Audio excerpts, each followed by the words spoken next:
இப்போ எல்லாத்துக்கும் அத்தியாவசியமா தேவைப்படுறது என்னன்னா பெட்ரோல், டீசல், அதற்கான கச்சா பொருள் தான். ஈரானுக்கும் யுனைடெட் ஸ்டேட்டுக்கும் நடக்கிற போருல இந்தியா மட்டும் இல்லாம மொத்த உலகமுமே கச்சா பொருள் இல்லாம, அவங்களுடைய டீசல், பெட்ரோல்கள் இல்லாம தவிச்சிட்டு இருக்காங்க. ஈரான்ல நடக்கிற போருக்கும் இப்ப இந்தியால பெட்ரோல் தட்டுப்பாடு, டீசல் தட்டுப்பாடு, சமையல் எரிவாயு இல்லாம இருக்கிறது, அங்க நடக்கிற போருக்கு இங்க பற்றாக்குறையா இருக்கிறதுக்கும் என்ன காரணம்? அதை பத்தின முழு தகவல்களும் இந்த வீடியோல பார்க்கலாம். வீடியோவை ஸ்கிப் பண்ணாம பாருங்க. வாங்க வீடியோக்குள்ள போகலாம்.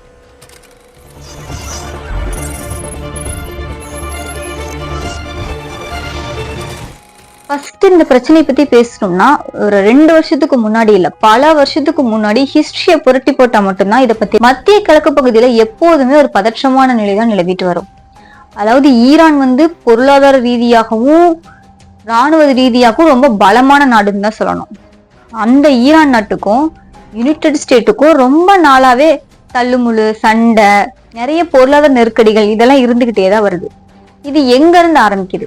1979 இருந்து ஸ்டார்ட் பண்ணலாம். அப்போ ஈரானோட ரூலர் ஷா அப்படிங்கிறவர் தான். அப்போ ஷா பதவியில இருக்கும்போது ஈரானுக்கும் யுனைடெட் ஸ்டேட்டுக்கும் அமெரிக்காவுக்கும் நல்ல தொடர்பு இருந்துச்சு.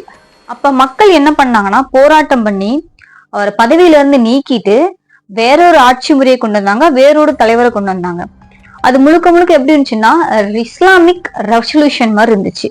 அதாவது நாங்க இஸ்லாம் தான், இஸ்லாமிக் ரெவல்யூஷன் அந்த மாதிரி ஒரு சட்டத்தை கொண்டு வந்திருக்காங்க. அதுல இருந்து என்னாச்சுன்னா, ஈரானுக்கும் யுனைடெட் ஸ்டேட்டுக்கும் போர் தொடங்க ஆரம்பிக்குது. இது போரா மாறாம வாய் சண்டையாகவும் பொருளாதார ரீதியா நெருக்கடி கொடுக்கறது இந்த மாதிரியே தொடர்ந்துட்டு இருந்துச்சு. யுனைடெட் ஸ்டேட்னா அது அமெரிக்காவும் தான் அடங்கும். முக்கியமா ஈரான் அமெரிக்கா போர் தான் நமக்கு இப்ப நடந்துட்டு இருக்கிறதையே சொல்லணும். இஸ்ரேல் உள்ள மாட்டிக்கிட்டாங்க அந்த மாதிரிதான் சொல்லணும். இது ஈரான் இஸ்ரேல் போர் கிடையாது, ஈரான் அமெரிக்கா போர். இஸ்ரேல முன்னாடி வச்சு அமெரிக்கா பின்னாடி இருந்து ராணுவ உதவிகளை கொடுத்து போரை நடத்திட்டு இருக்கு.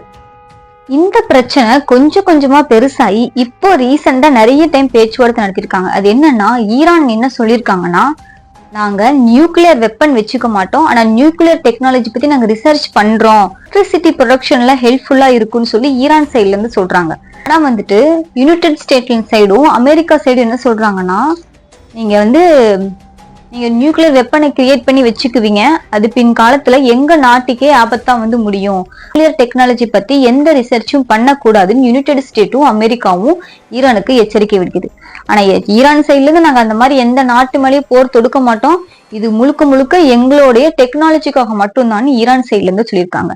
இங்கதான் பிரச்சனை வெடிக்குது, இங்க இருந்தா போரும் ஆரம்பிக்குது.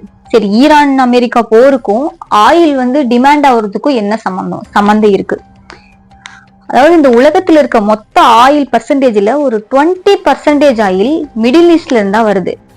அதாவது மிடில் ஈஸ்ட் என்ன சொல்லலாம்னா ஒரு ஆயில் ப்ரொடக்ஷன் கம்பெனின்னே சொல்லலாம். அந்த அளவுக்கு ஆயில் மிடில் ஈஸ்ட்ல இருந்தா மத்த நமக்கும் சீனாவுக்கும் மத்த எல்லா நாட்டுக்குமே போகுது. சரி, அந்த ஆயில்களா மிடில் ஈஸ்ட்ல இருந்து எது மூலியமா நம்ம நாட்டுக்குலாம் வருது? கப்பல்கள் மூலியமா தான் வருது. கப்பல்கள் தான் எளிமையான வழியில இருக்கிற டிரான்ஸ்போர்ட்லயே கப்பல்ல தான் எளிமையா வர வழின்னு சொல்லியிருக்காங்க. அந்த கச்சா எண்ணெய் இருக்கு இல்லையா, அது பெரிய பெரிய டேங்கர்ல ஃபில் பண்ணிக்கிட்டு கப்பல்கள்ல வச்சு மற்ற நாடுகளுக்கு கொண்டு கொடுப்பாங்க. அந்த கப்பல்கள் வர ஒரு ரூட் தான் ஸ்ட்ரெய்ட் ஹார்முஸ். அது இப்ப எந்த இடத்துக்கு பக்கத்துல இருக்குன்னா ஈரான். அது ஈரான் கையில தான் இருக்கு. ஈரான் நினைச்சாதான் அந்த கச்சா எண்ணெய்கள் நம்ம நாட்டுக்கு வரும், மற்ற நாட்டுக்கும் போகும். இப்போ ஈரான் கிட்ட பெரிய சப்போர்ட் கிடையாது, பெரிய ராணுவம் கிடையாது, பெரிய சோல்ஜர்ஸ் கிடையாது. ஆனா அது கையில ஒண்ணு இருக்கிறது ஸ்ட்ரெய்ட் ஹார்முஸ். கச்சா எண்ணெய் மட்டும் கிடையாது, மற்ற எல்லா அத்தியாவசிய பொருட்களுமே கப்பல் மூலியமா அந்த வழியாதான் மற்ற நாடுகளுக்கு எல்லாம் போகணும். ஈரான் இதை கையில் எடுக்குது, அங்க வர எல்லா கப்பல்களையும் சுட்டு வீழ்த்துது. இந்த 2 நாட்டுக்குள்ள இருக்கிற கான்ஃபிளிக்ட் அவங்கள மட்டும் இல்லாம மொத்த இந்தியா, மொத்த வேர்ல்டையே பாதிக்குது. அங்க நடக்குது பிரச்சனை, கச்சா எண்ணெய் வரல. ஓகே, இந்தியாவுக்கு பெரிய பாதிப்பு இருக்கா? கண்டிப்பா இருக்கு. ஏன்னா இந்தியா முழுக்க முழுக்க ஹார்முஸ் வழியா வர கப்பல்கள்ல இருக்க கச்சா எண்ணெய் மட்டுமே நம்பிட்டு இருக்கு. ஈரான் அமெரிக்கா போர் தொடர தொடர இந்தியாவுக்கு அது பாதிப்பாதான் முடியும். ஏன்னா கப்பல்கள்ல கச்சா எண்ணெய் டிலே ஆகும் போது ஆயில் பிரைஸ் இன்க்ரீஸ் ஆகும், சப்ளை டிலே ஆகும், அங்கிருந்து இங்க டிரான்ஸ்போர்ட் பண்றது பெரிய ரிஸ்கா இருக்கும். இது எல்லாத்தையுமே இந்தியா இப்ப முக்கியமா பார்க்க வேண்டிய விஷயங்களா இருக்கு. யோசிச்சு பாருங்க, அந்த வழியாதான் டேங்கர் கச்சா எண்ணெய் டேங்கர் லாரியே வரணும். அங்க இருந்து வந்தாதான் இந்தியா பிரிச்சு எடுத்து பெட்ரோலியம், டீசல், கேஸ் சாதாரண அது ரோடு போடுற தார் வரைக்கும் அதுல இருந்தா வருது. அதை பிரிச்சு எடுத்தாதான் இங்க இருக்கிற எல்லா மாவட்டத்துக்கும் எல்லா ஸ்டேட்டுக்கும் டிஸ்ட்ரிபியூட் பண்ணி மக்கள் அதை வாங்கி உபயோகப்படுத்த முடியும். அங்கிருந்தே வரலிங்கிற பட்சத்துல மக்கள் எப்படி அதை உபயோகப்படுத்துவாங்க? பெட்ரோலுங்கிறது இப்ப அத்தியாவசிய தேவையாயிருச்சு. கண்டு இருந்தாதான் வேலைக்கு போக முடியும், சம்பளம் வாங்க முடியும், சாப்பிட முடியும். இப்ப சரி, நம்ம நாட்டிலேயே எண்ணெய் இருக்காதா? கிடையாது. உலகத்திலேயே சில நாடுகள்ல மட்டும்தான் இந்த எண்ணெய் உருவாகுது. அவங்க மட்டும்தான் மற்ற நாடுகளுக்கு எண்ணெய்களை ஏற்றுமதி பண்ணிட்டு இருக்காங்க. எல்லா நாடுகளையும் இந்த எண்ணெய் உருவாகுது. முக்கியமா Arabia, Iraq, Iran, Kuwait, United State, Middle East, இங்கதான் அதிகமா எண்ணெய் உருவாது. அவங்க கிட்ட தான் நம்ம வாங்கிட்டு இருக்கோம். நம்ம கிட்ட எல்லா வளம் இருந்தாலும் எண்ணெய் வளம் அப்படிங்கிறது குறைவாக தான் இருக்கு. நம்ம அவங்களதான் எதிர்பார்க்க வேண்டியதா இருக்கு. நம்ம சைட்லுமே நிறைய பொருட்கள் ஏற்றுமதி ஆகுது. ஆனா முக்கியமான அத்தியாவசிய தேவையை நம்ம மற்ற நாடுகள்ல இருந்து எதிர்பார்த்துட்டு இருக்கோம். இந்த ஆயிலை கொண்டு வரதுக்கு கப்பல் மட்டும்தான் ஒரே வழியான்னு கேட்டா பைப்லைன் இருக்கு. ஆனா பைப்லைன்ஸோட கப்பல்கள் தான் கொண்டு வரத்திற்கு, நிறைய பொருட்களை கொண்டு வரத்திற்கும் எளிதான வழின்னு சொல்றாங்க. அந்த கப்பல்கள் வர ரூட்டு தான் ஹார்மூஸ். இப்ப அதை தான் ஈரான் கைப்பற்றி வச்சுக்கிட்டு நான் எந்த கப்பல்களையும் விடமாட்டேன்னு பிடிச்சு வைக்கல, எல்லா கப்பல்களையும் சுட்டு நாசம் பண்ணிட்டு இருக்காங்க. இந்த கடல் பதி, அதாவது இந்த ஹார்மோஸ் சொல்றோம் இல்லையா, அது ஓமனுக்கும் ஈரானுக்கும் நடுவுல இருக்கு. அது கடல்னா கடல் மாதிரி பெருசா இருக்காது. நேரம் வர முடியாது, வேற ரூட்ல வந்துடலாம்ல, அப்படி வர முடியாது. அது ஒரு மொத்த வித்தே பாத்தீங்கன்னா 33 கிலோமீட்டர் தான் இருக்கும். இப்ப நினைச்சு பாத்துக்கோங்க, ஒரு எவ்வளவு சின்ன பிளேஸ்ல அந்த கப்பல் அந்த வழியை கடந்து வெளியில வருது அப்படின்ட்டு. அவங்க அந்த இடத்துல ஈஸியா கப்பல்களை லாக் பண்ணி வைக்க முடியும். அதை அவங்க பிளஸ் பாயிண்டா எடுத்துக்கிட்டு போரை நடத்திட்டு இருக்காங்க. எந்தெந்த நாடெல்லாம் இந்த ஹார்மூஸை தாண்டி வர கப்பல்கள்ல இருக்க கச்சா எண்ணெய் நம்பி இருக்கு? முக்கியமான இடத்துல இந்தியா, ஜப்பான், சீனா, சவுத் கொரியா, இந்த நாடெல்லாம் இருக்கு. இப்ப எப்படின்னா அரேபியால இருந்து டேங்கர் ஃபில் பண்ணி கச்சா எண்ணெய் ஏற்றி அமைச்சிடுறாங்க. அது இங்க ஹார்மூஸ் வழியா கடந்துதான் மற்ற எல்லா நாடுகளுக்கும் செப்பரேட்டா பிரிச்சு போகும். இப்ப அந்த வழியை மூடும் போது ஆயில் பிரைஸ் இன்க்ரீஸ் ஆகலாம். அதாவது இன்சூரன்ஸ், அந்த ஆயில் மேல ஒரு வகையான ஒரு பர்சன்டேஜ் இன்சூரன்ஸ் போடுவாங்க. அந்த இன்சூரன்ஸ் பர்சன்டேஜ் அதிகமாகும். அதெல்லாம் யார் கட்டுவா? நம்ம தான் கட்டுவோம். இப்ப ஜிஎஸ்டினா பெரிய பெரிய கம்பெனி மேல போறாங்கன்னா கம்பெனி கட்டல, நம்ம தான் கட்டுறோம். நம்ம தலையில தான் பிரிச்சு அது உங்க மேல ஒவ்வொரு ரூபா எக்ஸ்ட்ரா நம்ம மேல தலையில தான் கட்டுறாங்க. இதுக்கும் பிரைஸ் இன்க்ரீஸ் ஆனா அது நம்ம தலையில தான் வரும். நம்ம விலையில பெட்ரோல் 100 ரூபா கொடுக்கணும்னா 110 ரூபா 120 நமக்கு தான் எக்ஸஸ் பண்ணுவாங்க. நம்ம மேலதான் அந்த கணக்கை போட்டு அவங்க சரி பண்ணுவாங்க. அவங்களுக்கு நம்ம கவர்மெண்ட் மத்த நாடு கிட்ட இருந்தோ இல்ல ஈரான் கிட்டயோ பேசியோ பொருளை கச்சா எண்ணெய் வாங்கி கொடுத்துருவாங்க. ஆனா அது எக்ஸஸா வர அமௌண்ட் எல்லாமே நம்ம தான் கட்ட வேண்டியதா இருக்கும். இந்த பெட்ரோல் டீசல் விலையினால சாதாரண வேலைக்கு போறவங்க மட்டும் கிடையாது, உலக எக்கனாமிக்கே பாதிக்கப்பட்டிருக்கு. ஏன்னா பெட்ரோல் டீசல்ங்கிறது பேசிக் பொருள். அது இருந்தாதான் பிளைட் ஆகட்டும், ட்ரெயின் ஆகட்டும், எதுவுமே ஒரு மூலப்பொருள் இருந்தாதான் அது வேலை செய்யும். இன்னொரு முக்கியமான விஷயம் என்னன்னா, இப்ப ஆயில் வருது பாதிக்குன்னா முதல் பாதிப்பு ஆசியா தான். அது ஆசியால இருக்க இந்தியாவுக்கு தான் முதல் பாதிப்பு. ஏன்னா 80% ஆயில் நம்ம வெளிநாட்டுகளை நம்பிதான் இருக்கும், மிடில் ஈஸ்ட் நம்பிதான் இருக்கும்னு சொல்லணும். 80% ஆயில்னா இந்தியாவில மொத்தம் எவ்வளவு டிராவல்ஸ் இருக்கு, எவ்வளவு கச்சா எண்ணெய் தேவைப்படும். அதுல 85% ஆயில் வெளிநாட்டுல இருந்தா நம்ம இறக்குமதி பண்ணிட்டு இருக்கோம். முதல் பாதிப்பு நமக்காதான் இருக்கும். ரெண்டாவது சீனா, அவங்களும் ஆல்மோஸ்ட் எல்லா எண்ணெயுமே வெளிநாட்டுல இருந்து இறக்குமதி பண்ணிருக்காங்க. ஆனா ஈரான் என்ன சொல்லியிருக்குன்னா, நான் சீனாவுக்கு எந்தவித தடுப்பை இல்லாம கச்சா எண்ணெய் கொடுப்பேன்னு சொல்லியிருக்கு. சீனாவுக்கும் ஈரானுக்கும் அண்டர்ஸ்டாண்டிங் இருக்கு. அதனால அவங்க நாங்க சீனாவுக்கு போற கச்சா எண்ணெய் கப்பல்களை தடுக்க மாட்டோம் அப்படின்னு ஈரான் வாக்குறுதி கொடுத்திருக்காங்க. மட்டும் இல்லாம ஜப்பானு, ஐரோப்பிய நாடான ஜெர்மனி, இத்தாலி, மத்த எல்லா நாடுகளுமே பாதிப்புக்கு உள்ளாக்கும். ஏன்னா இந்த நாடுகள் எல்லாம் இண்டஸ்ட்ரீஸ் அதிகம். இண்டஸ்ட்ரினா ப்ரொடக்ஷன் பண்றது, அதை டெலிவரி பண்றது, ஒரு கம்பெனி, பெரிய பெரிய கம்பெனிஸ் இருக்க நாடுகள் இது. இங்கெல்லாம் கச்சா எண்ணெய், கச்சா பொருளுங்கிறது ரொம்பவே இம்பார்ட்டன்ட்.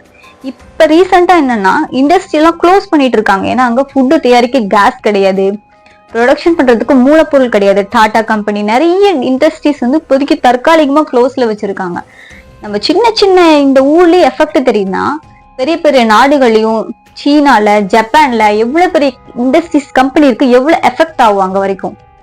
இப்ப முக்கியமான பிரச்சனையா இருக்கிறது சமையல் எரிவாயு, எல்பிஜி. கச்சா எண்ணெயில இருந்தா பெட்ரோல், டீசல், எல்பிஜி, ரோடு போடுறாங்க பத்தியா அந்த தாரு, அது கூட கச்சா எண்ணெயில இருந்தா வருது. இப்ப முக்கியமா இந்தியாவில் இருக்கிற மக்களுக்கு பெரிய பிரச்சனைங்கிறது உணவு தயாரிக்கிறதுக்கு தேவையான எரிபொருள் இல்லைங்கிறது தான். ஆனா கவர்மெண்ட் சைட்ல இருந்து என்ன சொல்லியிருக்காங்கன்னா, எரிபொருள் நம்முடன் தேவையான அளவு இருக்குது, யாரும் பேனிக் ஆகாதேன்னு சொல்லியிருக்காங்க. ஆனா வெளியே வர நியூஸ் என்னவோ எரிபொருள் தீந்துருச்சு, கேஸ் எல்லாமே கேஸ் கம்பெனியை நோக்கி படையெடுத்துட்டு இருக்காங்க. இப்ப இந்தியாக்குள்ள பார்ப்போம். இந்தியால எந்தெந்த நகரம் எல்லாம் முக்கியமா பாதிக்கப்படுதுன்னு பார்த்தா இடத்துல இருக்கிறது சென்னை தான். ஏன்னா அங்க ஆட்டோமொபைல் இண்டஸ்ட்ரி இருக்கு, நிறைய ப்ரொடக்ஷன் பண்றாங்க, நிறைய பொருட்கள் தயாரிக்கிறாங்க, நிறைய மக்கள் வாழ்ற இடம். அங்க கேஸ் இல்ல, பெட்ரோல் இல்ல, டீசல் இல்ல, பல பிரச்சனைகள் போயிட்டு இருக்கு. எல்லாருமே பெட்ரோல் பங்கை நோக்கி படையெடுத்துட்டு இருக்காங்க. ரெண்டாவது மும்பைலயும் அதே மாதிரிதான். அது ஒரு அதிகமான பணம் புழங்குற இடம், மக்கள் புழங்குற இடம். அங்க இதே மாதிரி பிரச்சனை தான் ஏற்பட்டு இருக்கு. இதனால என்ன ஆகும்?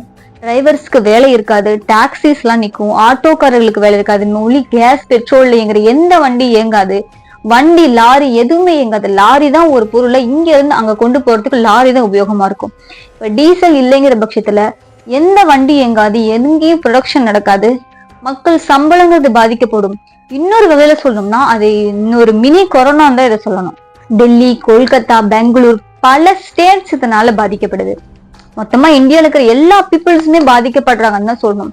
ஏன் மத்த சின்ன சின்ன ஸ்டேட்ல பாதிக்கப்படாதுன்னு கேட்டா பாதிக்கப்படும். ஆனா இந்த அளவுக்கு அங்க இம்பாக்ட் இருக்காது. ஏன்னா நம்ம இதுல இண்டஸ்ட்ரீஸ் அதிகம், மக்கள் அதிகம், மக்கள் புலங்குற இடம். அங்கிருந்துதான் மக்கள் மெயின் இடத்துக்கு வேலைக்கு வராங்க. அப்ப இந்த கான்ஃபிளிக்ட் இன்னும் தொடர்ந்துகிட்டே போனா இந்தியாவில மட்டும் இல்லாம உலகம் எங்குமே பெட்ரோல், டீசல், கேஸோட பிரைஸ் எல்லாம் இன்க்ரீஸ் ஆகும். இந்த இந்தியன் எக்கனாமிக்க மட்டும் இல்லாம உலக எக்கனாமிக்கையே ரொம்பவே பாதிக்கக்கூடிய விஷயமா இது இருக்கு.